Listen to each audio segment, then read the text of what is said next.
Assalomu alaykum obunachilar. Bir tajriba bilan hozir ulashmoqchiman. Yangi shopirlarga qishda yo'lda sirpanchiq bo'lgan mahalla qandoq damlash kerak? Davleniya demoqchi, bu bo'lmoqchiman. Shina protektorlarni. Tushasiz.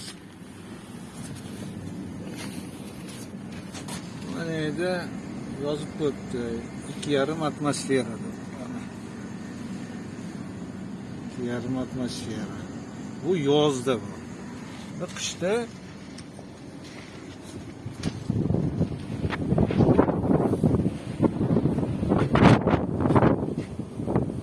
uzukka qarab turib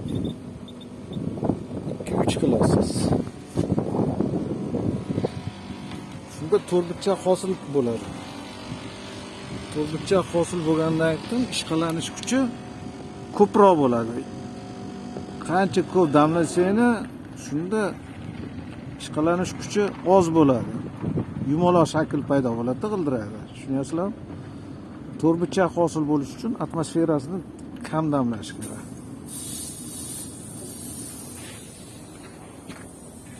2,5 emas, 2,3 qilish kerak.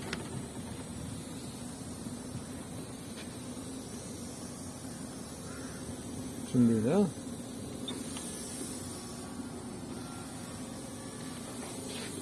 To'rttala balodan 2-3 bo'lish kerak.